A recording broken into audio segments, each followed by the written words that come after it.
Bismillahirrahmanirrahim. Assalamualaikum warahmatullahi wabarakatuh.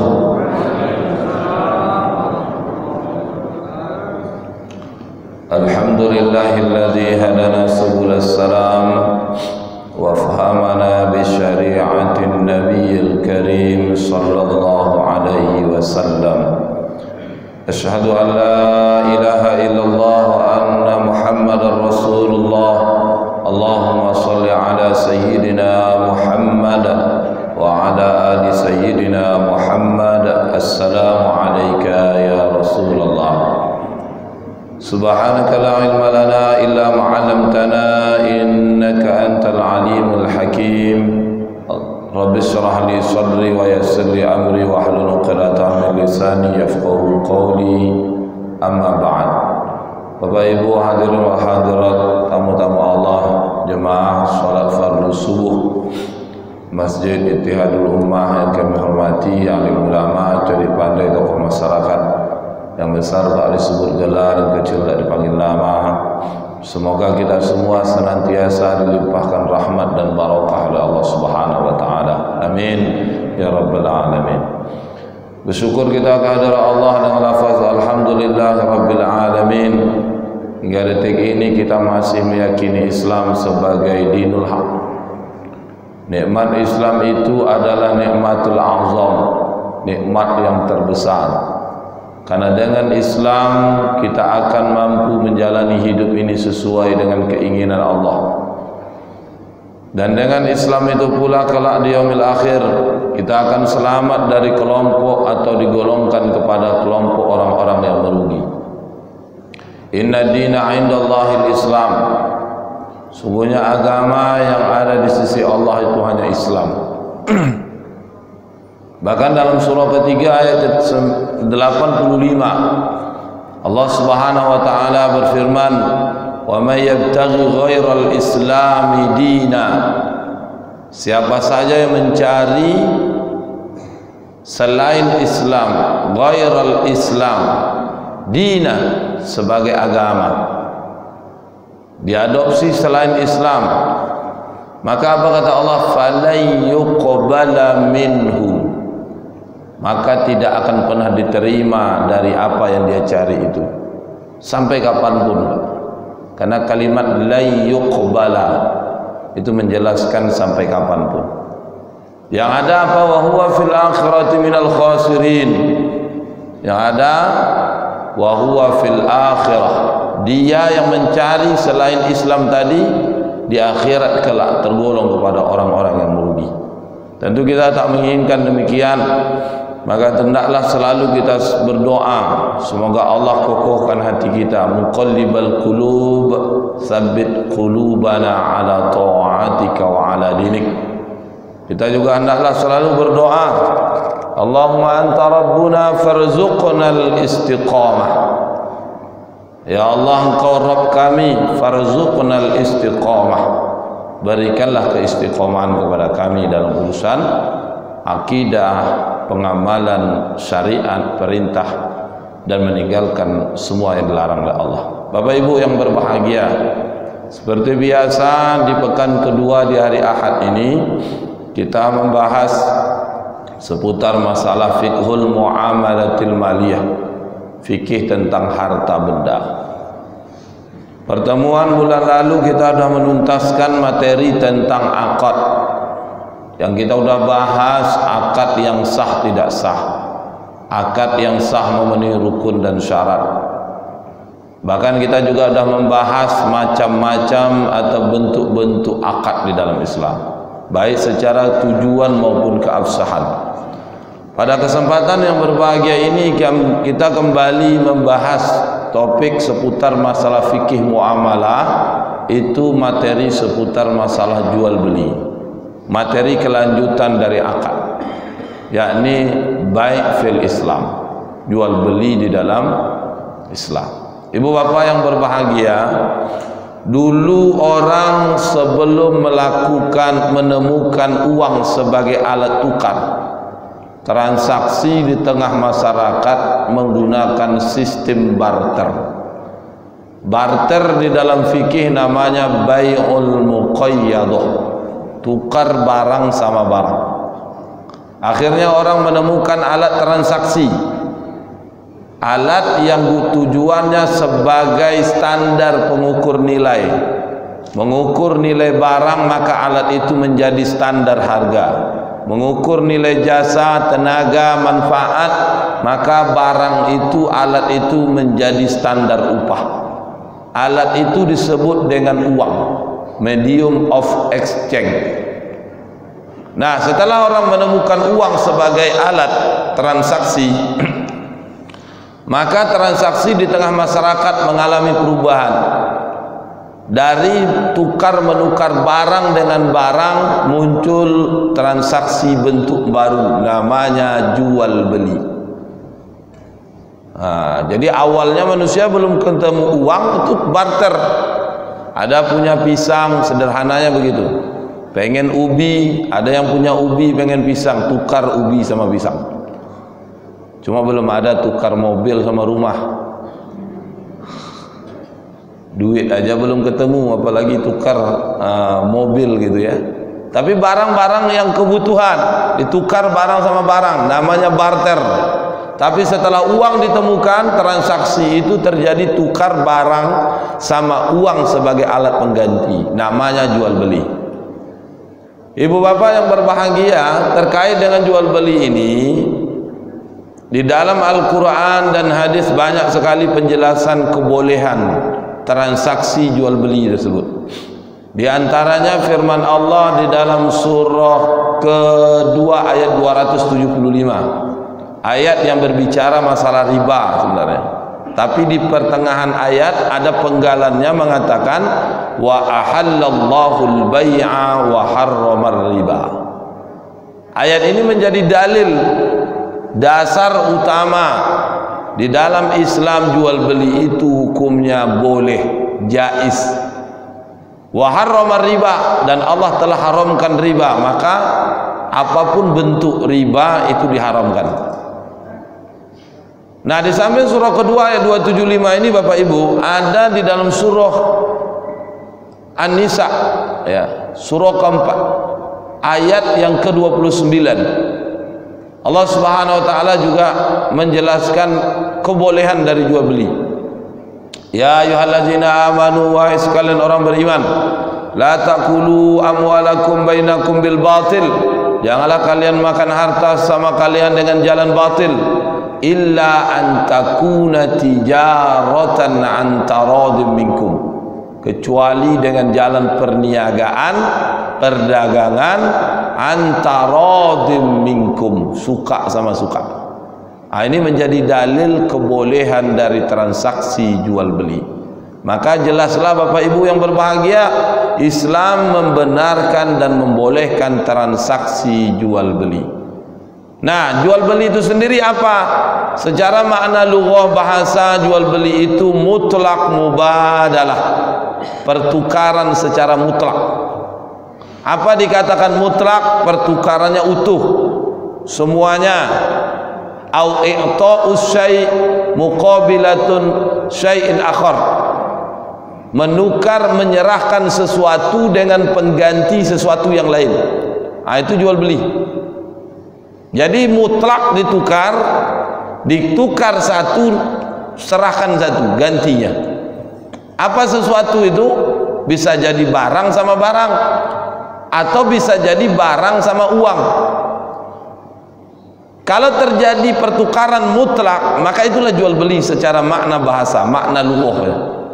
Maka dari itu Bapak Ibu, jual beli itu prinsipnya baik kredit maupun tunai sama-sama mutlak mubadalah. Ya, membedakan kredit sama tunai itu cuma sistem pembayaran. Tapi kepemilikan atas barang sama-sama mutlak, tam, sempurna dimiliki. Beli cash, berapa harga motor? 15 juta, kasih duit 15 juta, ambil motor, bawa pulang. Kredit, berapa harga motor? 15 juta, ambil motor, bawa pulang, tapi sepakati sistem pembayarannya dengan cara angsuran. Situ cuma bedanya antara kredit sama tunai. Jual beli tidak tunai sama jual beli langsung atau tunai. Tapi dari sisi kepemilikan sama-sama mutlak, sama-sama milkut tam. Kepemilikannya itu sempurna dimiliki. Ustaz, bagaimana kalau jual belinya tidak tunai, dikasih barang, apa tak perlu ada jaminan? Boleh. Ada dua pendapat mengatakan. Pendapat pertama, boleh jual beli yang tidak tunai itu menjadikan jaminannya barang yang diperjualbelikan. Tapi pendapat yang rojih yang kedua, yang mengatakan barang yang diperjualbelikan itu tidak boleh dijadikan jaminan. Kenapa? Karena kalau dijadikan jaminan, makna dari jual beli itu sebagai kepemilikan sempurna itu tidak lagi dimiliki secara sempurna. Contoh, beli motor tidak boleh BPKB-nya dijadikan jaminan. Begitu juga beli mobil kalau tidak tunai. Beli rumah SHM-nya tidak bisa dijadikan jaminan. Kenapa? Karena tidak sempurna kepemilikan, tidak mutlak mubadalah. Pertukarannya tidak utuh. Prinsipnya tunai sama tidak tunai, bedanya sistem pembayaran. Kalau perlu ada jaminan, perlu ada agunan, perlu ada sesuatu yang dijadikan pegangan karena transaksinya tidak tunai, atau dalam istilah ekonomi namanya kredit, maka boleh jaminan itu disyaratkan, tapi tidak boleh barang yang diperjualbelikan sebagai jaminan. Itu Pak. Ini kalau dalam transaksi jual beli kredit. Bapak Ibu, kredit beda ya sama leasing. Loh, kok beda Ustaz? Leasing secara makna, leasing itu kalau bahasa kitanya sewa beli. Kalau sewa akadnya ijaroh, beli akadnya baik. Kalau sewa beli dari istilah saja dan maknanya leasing itu sudah tidak syar'i. Kenapa tidak syar'i? Terjadi double akad dalam satu transaksi. Kredit beda. Kalau kredit tidak sewa beli. Kalau kredit transaksinya mutlak, tapi bayarnya angsuran, cicilan, bertempo, dengan batas waktu disepakati. Tapi kalau leasing, sewa beli, kapan dianggap nyewa? Selama bayar cicilan. Kapan baru dianggap beli? Kalau sudah lunas bayar cicilan. Makanya tidak heran di dalam leasing, ketika kredit misalkan motor itu kredit selama 3 tahun, 2 tahun lancar, masuk tahun ketiga macet bayar cicilannya, berturut-turut pula macet, akhirnya motor yang dikredit disita, ya gitu kan, disita. Ya, 2 tahun Bapak Ibu lancar bayar cicilan, dianggap apa? Kok tiba-tiba disitanya? Ternyata 2 tahun dibayar secara angsur dengan apa? Secara angsur tepat waktu, itu dianggap Bapak Ibu menyewa. Itu makanya leasing, sewa beli. Sewa beli berarti ada 2 akad satu transaksi. Kalau 2 akad satu transaksi terjadi, ini bertentangan dengan hadis riwayat Imam Ahmad. Nabi SAW bersabda, naha Rasulullah SAW an safqataini fi safqah. Rasul melarang 2 akad satu transaksi. 2 akadnya satu transaksinya, atau 2 transaksinya satu akadnya. Maka kalau ini terjadi, ini dilarang oleh Rasul sallallahu alaihi wasallam. Apa contohnya? Transaksi leasing. Kredit gimana? Kredit boleh, nanti kita bahas. Karena kredit itu sistem yang tidak tunai bayarnya, ya, mutlak kepemilikannya. Beli motor, motor dikasih, BPKB-nya dikasih. Beli rumah, rumahnya dikasih, SHM-nya dikasih. Jaminan barang lain, Motor misalkan kredit 15 juta, kasih motornya, BPKB yang kasih. Ternyata ada tanah satu kapling, harganya 20 atau 25 juta. Nah, kaplingan tanah ini dijadikan jaminan, bukan BPKB motornya. Tapi kalau dalam leasing tak mau begitu. Motor dikredit, BPKB dijaminkan. Mobil dikredit, BPKB dijaminkan. Rumah dikredit, KPR, SHM-nya dijaminkan. Nah, ini pendapat yang Roji mengatakan menyalahi prinsip jual beli dalam Islam. Bapak Ibu yang berbahagia, ini makna dari jual beli secara makna bahasa. Nah, makna istilah dari jual beli, mubadalatun malun bimalin, pertukaran harta dengan harta, ya, ala sabilit taradi, atas dasar saling redho, taradi. Ini sesuai dengan surah An-Nisa ayat ke-29 tadi. Pertukaran harta dengan harta atas dasar saling redho. Di dalam surah An-Nisa ayat yang kita bacakan di awal tadi, di mana Allah berfirman, illa an takuna tijaratan an taradim minkum, kecuali dengan jalan perniagaan, pertukaran antara minkum, atas dasar suka sama suka. Tarodin mengandung makna lil musyarakah, jadi penjual pembeli harus suka sama suka. Tidak boleh pembeli saja yang suka, penjual tidak suka. Tidak boleh penjual saja suka, pembeli tak suka. Tapi penjual dan pembeli harus saling suka, saling redho, saling rela. Kalau terjadi saling rela, saling redho, maka itulah dimaknai dengan jual beli secara istilah atau secara makna syar'i. Tukar barang sama barang, pertukaran itu saling disukai, saling diridhoi, saling rela kedua pihak, maka pertukaran itu disebut dengan makna syar'i dari jual beli. Atau Bapak Ibu yang berbahagia, jual beli secara istilah juga dimaknai mubadalatun malun bimalin, pertukaran harta dengan harta, ala sabilit tamlik antarodin, sebagai jalan kepemilikan. Nah, nih jual beli itu tukar harta sama harta sebagai jalan kepemilikan, antarodin, suka sama suka. Maka kalau kita kaitkan dengan transaksi leasing tadi, transaksi kredit yang hari ini kita temukan, ketika kredit sesuatu, misalkan rumah SHM dipegang, maka kepemilikan itu tidak jelas, kepemilikan itu tidak sempurna. Bukankah makna syar'i dari jual beli itu pertukaran harta dengan harta, ala sabilit tamlik,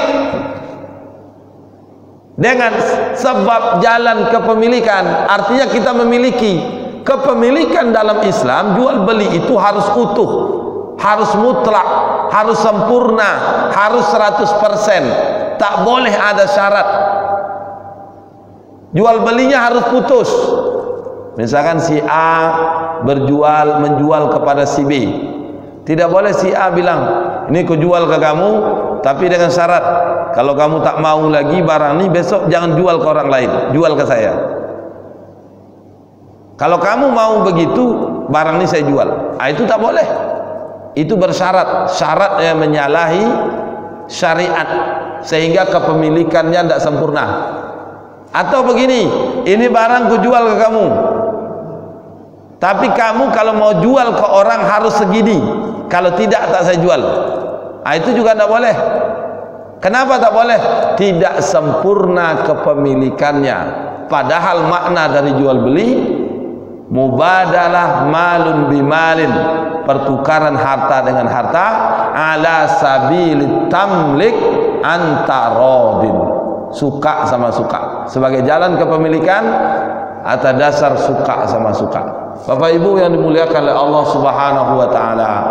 Nah, dari makna jual beli tadi ada pertukaran harta dengan harta.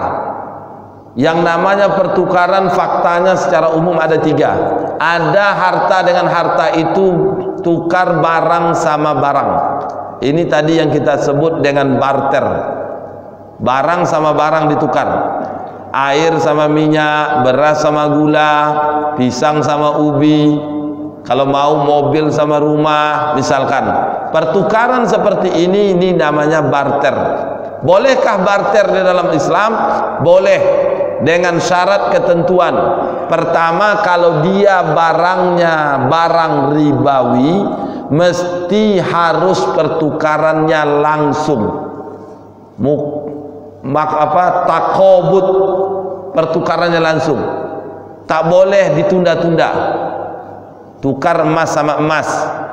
Nah, ini kalau kasus emak-emak mau tukar tambah, tukar emas, udah beli cincin 5 tahun yang lewat, pengen cincin model baru, datang ke toko emas ditukar, udah. Tapi cincinnya yang di toko emas yang diinginkan tidak ada, tunda besok, pertukaran terjadi, maka itu tak boleh. Sama halnya dengan kredit nempah emas. Tempah emas, mau buat gelang 10 emas, tapi terukir di situ nama suami dan istri. Suami istri namanya harus diukir di situ. Kan tidak ada yang toko emas buat kayak gitu, harus dibuat khusus dulu.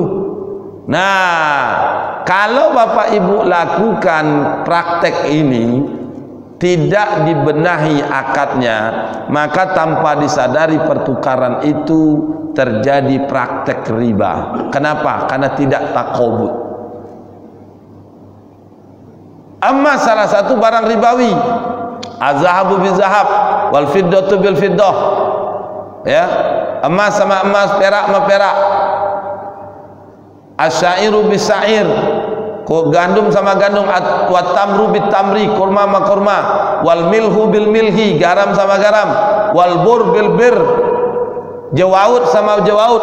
Masalan bimislin, kalau ditukar itu sejenis, masalan bimislin, waznan bi waznin, timbangannya harus sama, yadan bi yadin, harus cash, tidak boleh ditunda. Maka kalau nempak emas itu hati-hati. Kalau ditunda tidak yadan biyadin. Kalau tidak yadan biyadin jadi riba, namanya riba nasi'ah. Maka amannya kalau kasus seperti ini, mau nempah gelang tadi berapa emas? 10 emas. Beli emas batangnya dulu, yang 10 emas tadi. Terjadi jual beli, sudah Bapak Ibu miliki emasnya. Selanjutnya emas yang Bapak Ibu miliki, minta buatkan gelang sesuai keinginan tadi sama si tukang emas. Nah, akad ke pertama jual beli emas, akad kedua itu sistem ijaroh. Ijaroh itu upah mengupah. Sama kayak Bapak Ibu mau buat baju, bawa kain, bakal baju. Nah, itu namanya ijaroh. Tapi kalau emas atau umumnya barang-barang ribawi yang 6 tadi, itu tidak boleh transaksinya tidak langsung, harus takobut. Maka barter terhadap barang ribawi itu tidak boleh terjadi penundaan. Nah, ini syarat pertama. Kalau barang sama barang, terkhusus barang ribawi. Tapi kalau barang yang bukan ribawi boleh, Ustaz? Boleh. Ya. Yang kedua, tidak boleh ada penambahan kelebihan. Kalau barang ribawi yang sejenis, sekilo kurma yang kualitas bagus, kalau ditukar dengan kurma dengan kualitas biasa, kurma yang kualitas biasa harus 2 kilo secara nilai sepadan. Tapi karena kurma ini barang-barang ribawi, wa tamru bitamri, kurma sama kurma, dia harus waznan bi waznin, timbangannya harus sama. Maka kurma bagus 1 kilo harus ditukar dengan kurma yang biasa yang 1 kilo. Tapi nilainya tidak sama, Ustaz.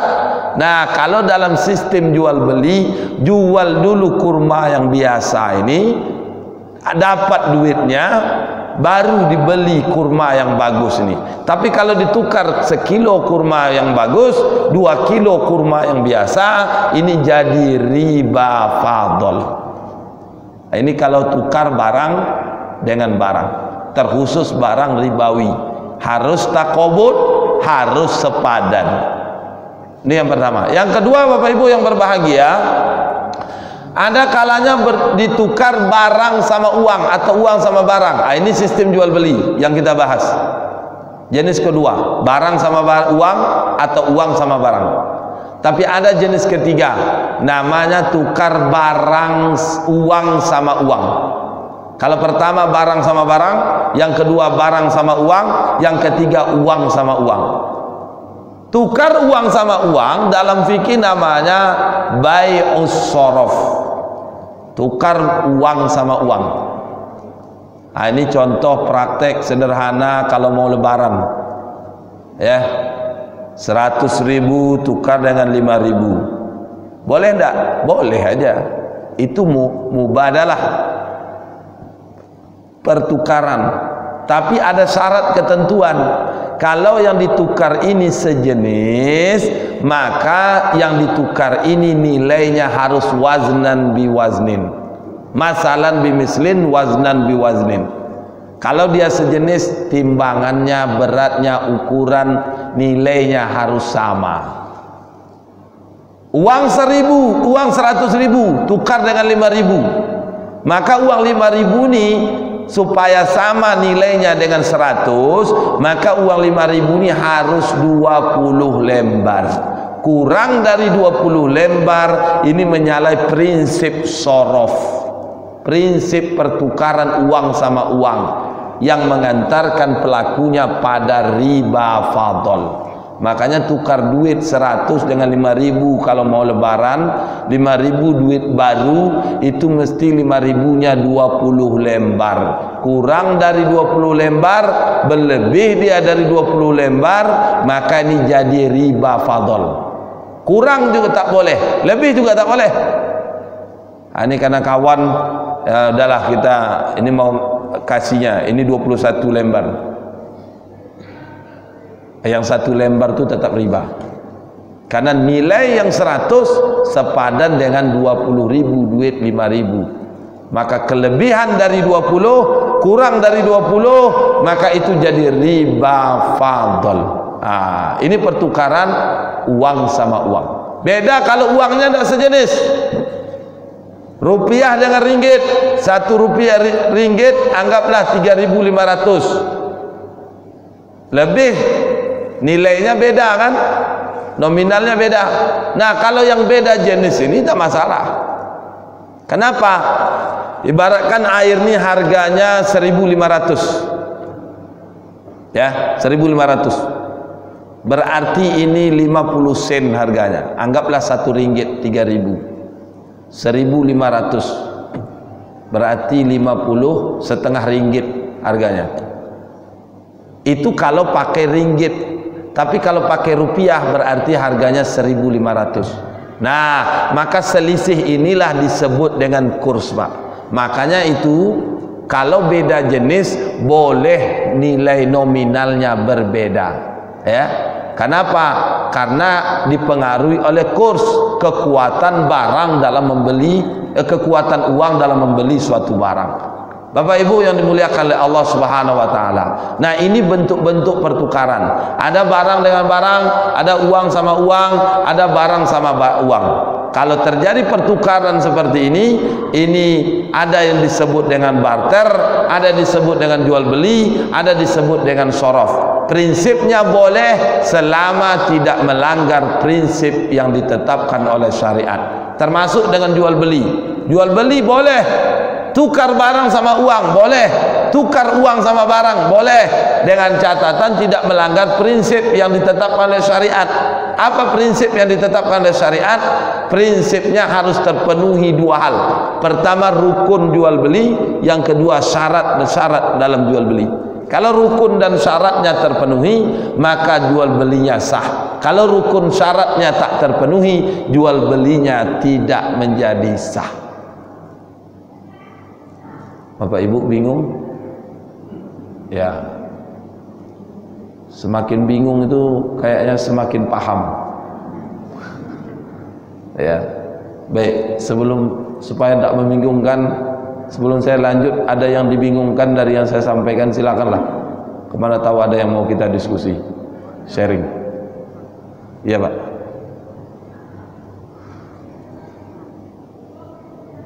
Oh, pakai mic Pak.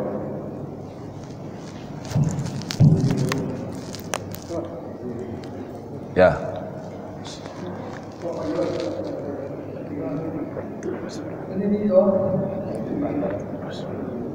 Terima kasih Pak Ustaz. Alhamdulillah. Yang saya tanyakan ini Pak Ustaz,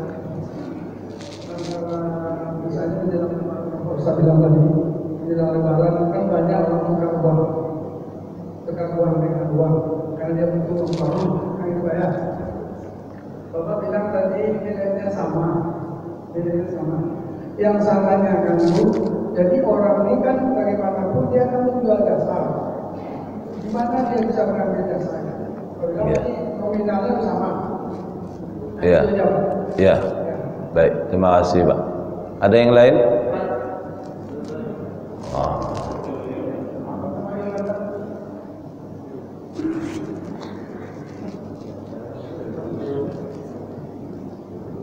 Assalamualaikum warahmatullahi wabarakatuh. Waalaikumsalam.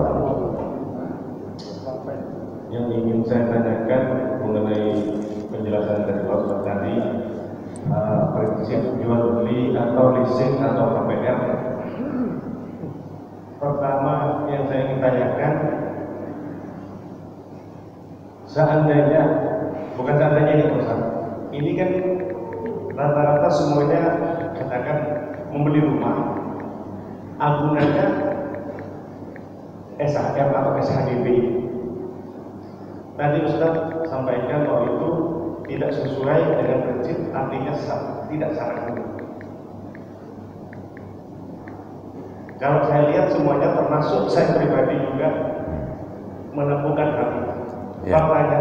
Pertanyaannya kira-kira seperti apa solusinya? Terima kasih. Ya. Ya. Ya.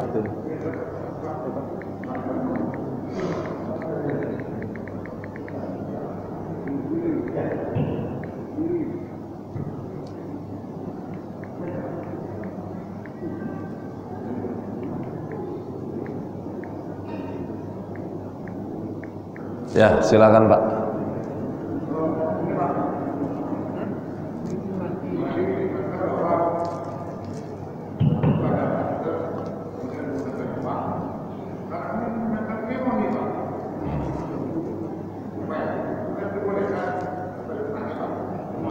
Kan sekarang kan bahkan Cina itu di Bali itu menggunakan sistem gopay itu kita baru masuk ke Indonesia. Maka ini kami apa tidak kita nanti Pak. Ya, e-money Pak ya. Satu lagi Ustaz ya. Ya, ibu-ibu ada. Ibu-ibu. Assalamualaikum. Waalaikumsalam. Saya ingin bertanya tentang bisnis falas. Bisnis falas ini yang dikelola oleh seseorang. Jadi, di mana seseorang ini nantinya juga akan mendapatkan jasa dari transaksi bisnis falas itu. Apakah itu diperbolehkan atau tidak, Ustaz? Ya. Terima kasih. Oke, jawab dulu Ustaz. Ya. Dulu ada. Ah, itu. Dijawab dulu kalau Ustaz. Ya, satu lagi Pak, satu lagi. Ah, ada ini Pak kita.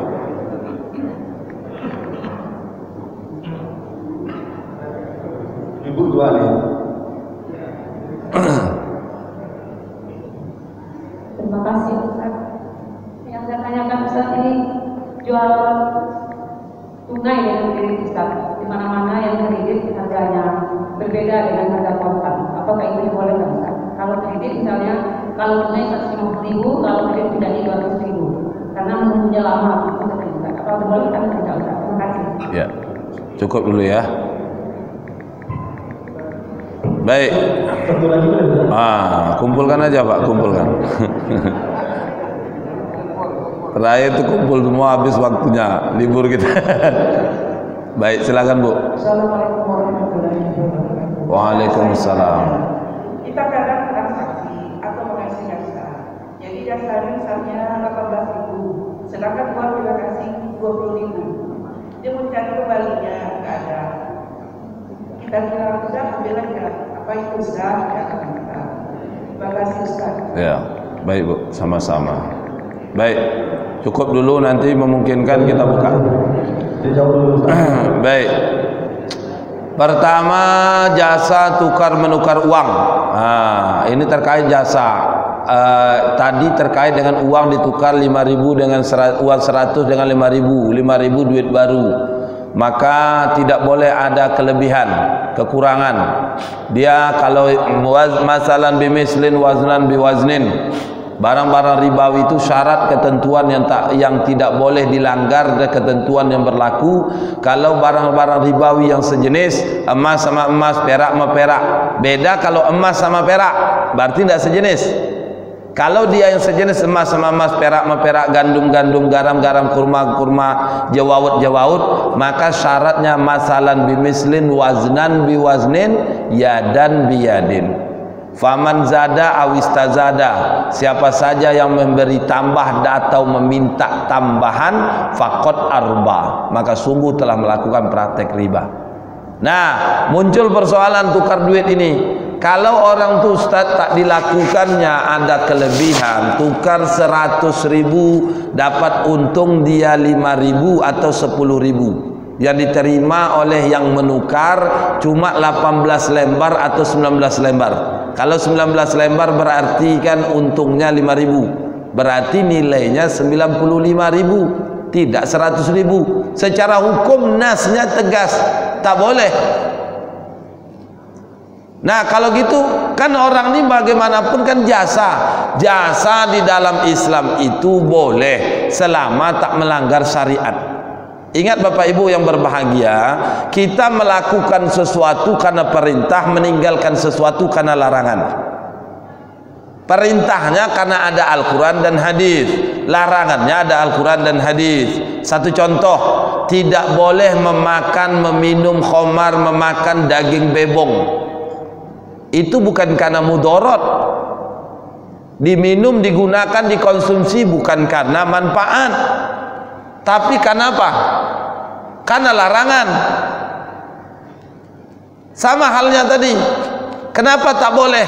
Walaupun ada sisi manfaat, walaupun ada jasa yang harus kita ganti, kita tukar.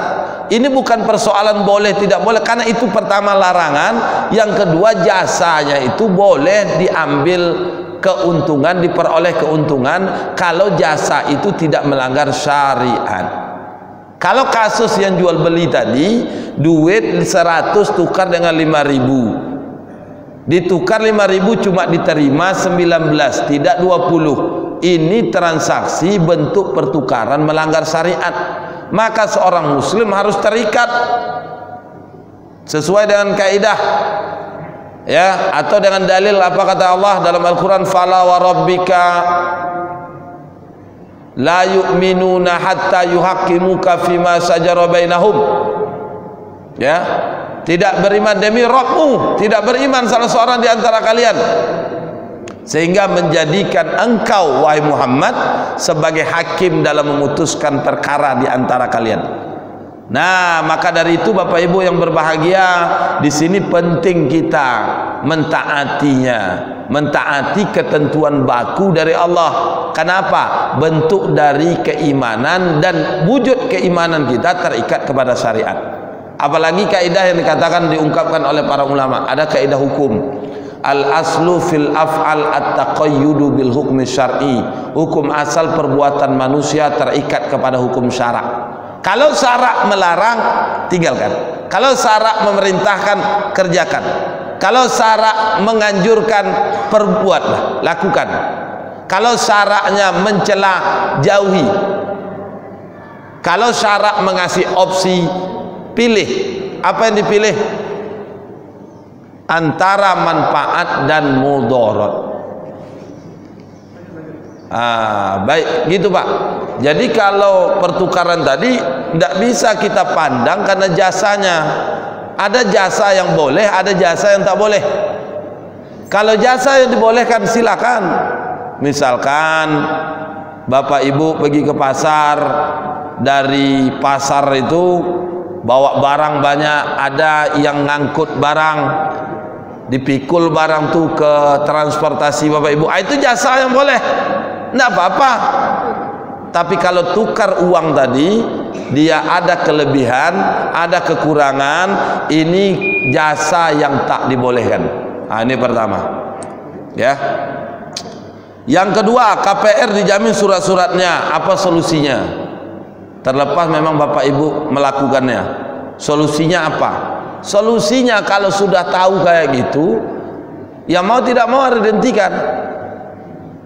Dihentikannya macam-macam caranya. Bapak Ibu lebih paham. Contoh analogi gini. Dikasih orang minuman dalam air nih, dalam botol nih. Bapak Ibu tak tahu jenis minuman nih. Minum aja. Pas pertengahan baru dikasih tahu. Itu enggak halal loh. Itu sejenis miras loh. Haram hukumnya kau minum. Gimana Bapak bilang? Enggak apa-apa lah, nanggung, biar selesai dulu baru saya cari. Atau gimana? Ya udah, hentikan. Kayak gitu kan? Nah, begitu juga terkait dengan akad tadi. Kalau itu sudah dianggap sesuatu yang tidak syar'i, sikap seorang muslim terikat pada syariat, ketika dia tahu, dia stop. Tak melanjutkan. Apa yang tak dilanjutkan? Yang tidak syar'inya tadi. Contoh terkait ada bunga, bunganya harus dihentikan. Ya, jaminannya harus diambil. Gitu. Gimana caranya Ustaz? Ya, caranya macam-macam tadi. Bisa ditebus, datang aja. Oh, saya nanti 5 tahun lagi ini rumah cicilannya 10 tahun sudah. Bisa saya lunasi? Kalau bisa, ini duitnya. Oh, tak bisa Pak. Kan ada ketentuan kadang-kadang ya. Tidak boleh dilunasi. Ya, sebelum sampai misalkan setahun, tinggal 2 tahun, atau menunggu selesai habis dulu, tak boleh dilunasi di pertengahan, karena ini hitung-hitungan untung rugi mereka. Kalau Bapak lunasi, Bapak kena penalti. Nah, ini ada ilmunya Pak, caranya. Hutangnya harus lunas, akadnya itu harus diperbaiki, bunganya tidak boleh dibayar. Ada caranya, ada bisa diskusi lebih lanjut Pak. Tapi intinya apa?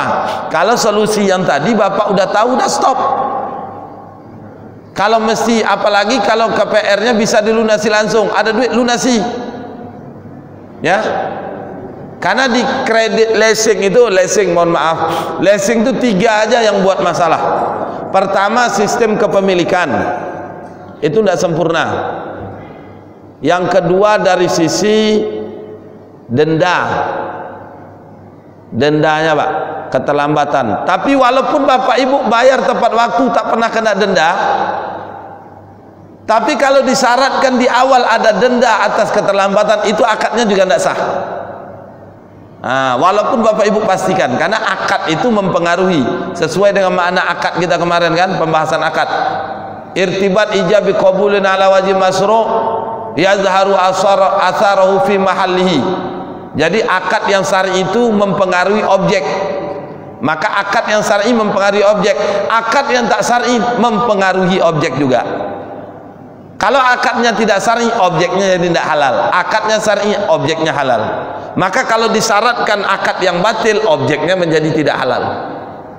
Salah satunya adanya denda. Nah, yang kedua tidak boleh terjadi, yang ketiga tak boleh terjadi double akad tadi, sewa beli. Nah, kalau ini kita udah tahu, perbaiki. Kalau diperbaiki, bisa 3 hal ini diperbaiki. Jaminannya diserahkan, tidak ada denda, dihapus, kepemilikannya sah, sempurna, tidak sewa beli, maka transaksi kredit yang Bapak Ibu lakukan menjadi syar'i. Tapi kalau 3 ini ada, maka tidak syar'i. Gitu Pak, intinya dihentikan. Baik Pak Ustaz, tanya sebentar Ustaz, uang tadi kan tidak apa-apa, kan jumlahnya beda kalau Bapak kan. Tapi yang saya tanyakan Pak, bisa begini Pak, saya contohkan pada saat orang jualan di kampung.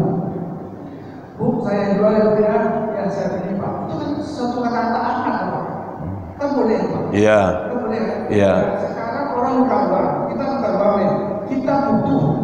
Kalau pada kita ke bank, antrinya lama, waktu kita habis. Sekarang ada dia dalam waktu 2 menit selesai lah. Nah kita kan ikhlas. Kita sudah ada akad di situ Pak. Iya, iya. Berapa nih waktu ikat nih? Ya sekian Pak. Kita ikhlas. Itu satu akad. Iya, iya. Bisa. Betul, betul. Nah ini saja. Iya. Kalau yang ada Pak Tuhan cukup, nggak bisa. Artinya kan jadi masalah. Tidak ada penyelesaian. Oh iya. Nah, jadi Iya. dengan ada akad tadi itu kan kita boleh. Itu kan ada apa? Iya, iya. Baik, sudah Pak? Ya, sebenarnya bukan membuat masalah, tapi Bapak Ibu kita sekarang ini sedang dalam masalah sebenarnya. Saya ini datang diminta ngisi kajian ini supaya masalah itu selesai harapannya. Solusinya ini masalah, ini solusinya. Betul kalau Bapak bilang tadi, ini berapa satu ikat sayur nih? 2.000. Kan suka sama suka. Apa masalahnya? Betul kalau sayur. Ini duit ini ada ketentuan baku Pak, nggak bisa sembarangan. Kalau Bapak tukar tambah kan tak boleh tadi kan, tukar tambah. Tapi handphone nih Bapak tukar tambah boleh. Kenapa? Handphone ini bukan barang ribawi. Bapak pengen keluaran yang baru, datang ke ponsel, ini handphone baru ini berapa? 3 juta Pak. Oke.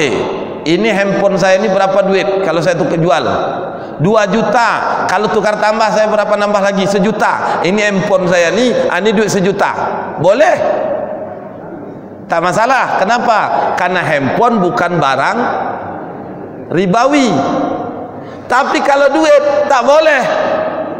Ada syaratnya, ada datarnya tadi. Jadi kalau Bapak bilang suka sama suka pun tak bisa dijadikan patokan utama bolehnya akad transaksi.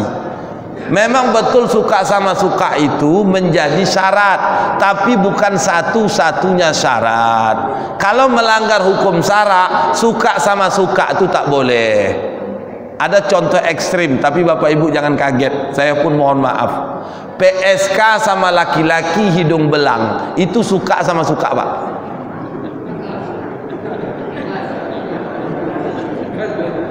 Suka sama suka. Apakah dengan suka sama sukanya boleh mereka melakukan perzinahan? Tidak. Kenapa? Zina itu haram. Sama halnya tadi, suka sama suka itu tidak dijadikan pembenaran membolehkan riba yang haram. Di situ Pak. Ini bukan masalah. Jadi solusinya tetap tukarnya tadi. Yang kedua, yang selanjutnya gini, waktu kita bahas akad kemarin, ketika kita membahas materi akad kemarin, ingat uang itu fungsinya sebagai alat tukar. Halo. Uang itu fungsinya sebagai alat tukar, tidak sebagai barang yang diperjualbelikan. Tak salah kalau Bapak 100.000 punya duit tukar dengan 5.000, tapi nilainya harus 20 lembar. Berarti ini fungsi uang masih tetap sebagai alat tukar. Tapi kalau uang 100 Bapak tukar dengan 5.000, 5.000-nya karena baru Bapak terima cuma 18 lembar, ini sudah menyalahi fungsi uang, bukan alat tukar, tapi uang sudah menjadi barang, menyalahi syarat dalam akad. Gitu loh Pak. Jadi tidak salah, tapi ada syarat ijarah yang boleh. Ya Pak, bentar, saya selesaikan dulu Pak.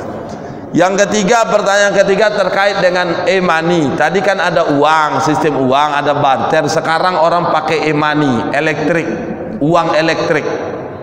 Kalau uang elektrik, tengok uang elektriknya. Kalau uang elektrik seperti kartu Bapak Ibu masuk tol, itu boleh. Halo, yang elektrik tadi boleh. Tapi yang tak boleh itu sistem, ada jenis uang namanya sekarang Bitcoin. Itu yang tak boleh.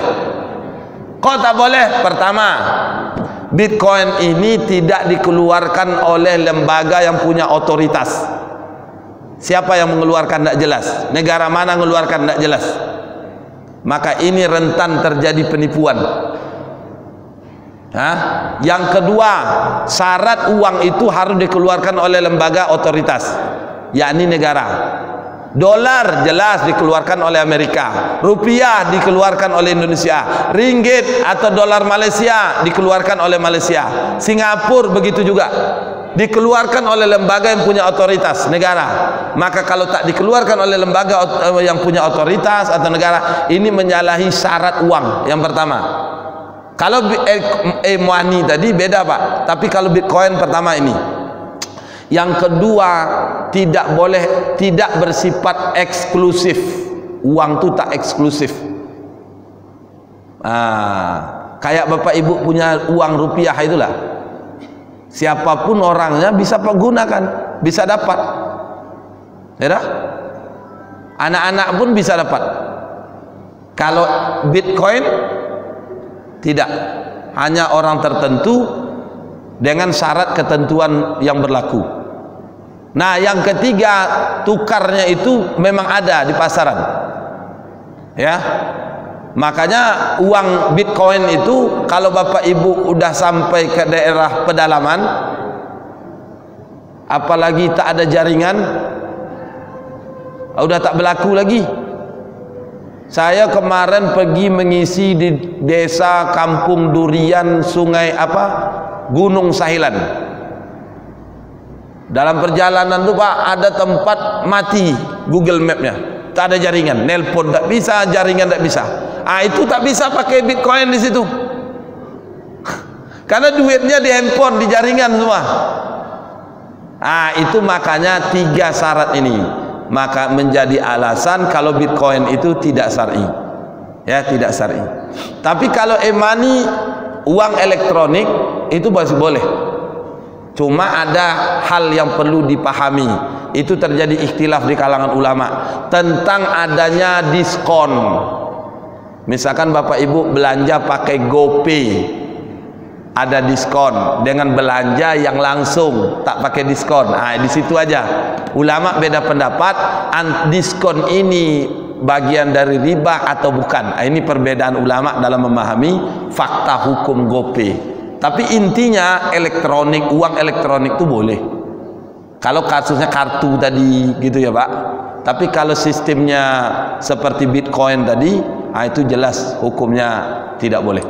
Nah, ini yang ketiga. Yang keempat, jasa dari bisnis falas. Ini gimana Ustaz? Bolehkah? Ya boleh. Karena kan tempat nukar tadi, falas itu kan dengan syarat ketentuan tadi. Kalau uangnya sejenis, tidak boleh ada kelebihan. Yang kedua Pak, tidak boleh ditangguh. Tukar duit $1.000, kita tempat jasa falas ini cuma ada 500. Pertukaran terjadi untuk 1.000. Yang ada stok duit dolar ini cuma 500. Kasih 500, 1.000-nya besok, 500-nya besok. Ini tidak boleh, berarti penangguhan. Saya cuma stok bisa tukar sekarang 500. Berapa duit rupiahmu? Ini uang $500 atau 1.000 ringgit yang ada sekarang. 1.000-nya besok, besok lagi kamu datang. Tidak boleh diakadkan satu. Tukar 2.000 ringgit. Ada duit cuma 1.000, hari ini dikasih 1.000, besok ditangguh yang 1.000-nya. Ini jadi riba nasiah. Begitu Pak, falas, valuta asing. Nah, yang keempat, kelima, berbeda harga kredit dengan tunai. Boleh enggak Ustaz? Boleh ketika ibu bapak sepakati harga yang mana satu dalam transaksi. Ini jual cash 1.500. Jual kalau bayarnya besok pagi, harga udah 2.000. Bapak mau yang mana? Cash atau besok? Bayar sekarang atau besok? Saya ada duit, udah kasih 1.500. Ambil barang nih. Ternyata saya tak punya duit. Boleh saya bayar besok? Boleh, tapi 2.000. Nggak apa-apa. Apakah dilarang kayak gini? Ini sesuai dengan apa ya? Kebolehan. Kenapa? Karena harga yang disepakati adalah harga yang walaupun ditawarkan dua bentuk harga, tapi yang disepakati cuma satu. Harga yang mana? Cash atau kredit? Di sini terkadang ada yang kurang tepat memahami makna hadis. Ya, terkait dengan dua harga itu. Hadis tentang dua harga tadi. Tidak boleh dua harga dalam jual beli. Dipahami cash segini, kredit segini, beda harganya. Itu tak boleh dua harga. Itu bukan dua harga. Itu menawarkan dua bentuk harga, tapi disepakati cuma satu. Akad dikatakan sah kalau ada kesepakatan. Ketika ditawarkan kalau kredit harganya 2.000, kalau tunai harga 1.500, maunya yang mana? Oh, saya tidak punya duit sekarang, saya besok aja bayar. Berarti tidak tunai. Berarti yang disepakati cuma satu harga, harga tidak tunai. Walau ditawarkan dua bentuk harga. Begitu Pak. Jadi intinya boleh. Tapi saya tak mau Ustaz, saya berapa harga kredit gitu, harga cash, boleh juga, tak masalah ya. Nah, yang terakhir kelebihan transaksi. Belanja 85.000 atau belanja 95.000, dikasih duit 100, sibuk ini cari duit kembalian 5.000. Nah, bolehkah kita berikan kepada yang menjual gitu ya Bu? Boleh enggak? Boleh aja. Berarti ibu sedekah, hadiah, hibah. Yang tidak boleh itu kalau akadnya hutang. Kalau akad hutang tidak boleh. Kullu qardin jarra manfa'ah fawariba. Contoh, saya ngutang, ada si A ngutang ke si B 1.450.000. Dah? Bawa duit 1.500.000, 1.450.000, duit merah, duit 100 semua. Sudah? Nah, ketika dikasih duit 1.500.000, yang pegang ni tak ada duit, pecah 50, tukar juga tidak ada. Apakah boleh diikhlaskan 50.000 50? Tak bisa, karena itu kelebihan dari hutang qad. Tapi kalau jual beli boleh ya. Makanya kayak tadi belanja 95.000, tak ada duit 5.000 kembalian, ya udahlah untuk kau aja. Berarti untuk kau itu apa? Hibah. Untuk kau itu apa? Bisa hadiah. Oh, kasihan aku nengok budak ni, dia ni beli penjual ni lagi sekolah, dia sambil sekolah, selesai balik dari sekolah dia jualan, berdagang untuk biaya sekolahnya. Kasihan aku nengoknya. Kau ambillah kelebihannya. Itu boleh. Sama kayak bapak ibu parkir tu. Parkir tu 2.000. Ya, kasih duit 5.000. Tak ada kembalian orang parkir. Udahlah untuk kaya, beli aja untuk sarapan, tambah-tambah sarapan. Misalkan, boleh aja. Dah Bu? Pak? Baik, saya kira begitu. Wallahu a'lam bishawab. Terima kasih atas segala perhatian, mohon maaf atas segala kurangan. Yang benar datang dan hanya milik Allah, khilaf salah berasal dari Al-Fakir sendiri. Semoga apa yang dibahas pada pagi ini bisa memberikan pemahaman bagi kita semua. Wallahu a'lam bishawab. Kita tutup dengan baca tasbih kafaratul majlis. Astaghfirullahaladzim, astaghfirullahaladzim, astaghfirullahaladzim. Subhanakallahumma bihamdika nasyhadu an la ilaha illa anta nastaghfiruka wa natubu ilaik. Walhamdulillahi rabbil alamin. Wallahu muwaffiq ila aqwamit thoriq. Wassalamu alaikum warahmatullahi wabarakatuh.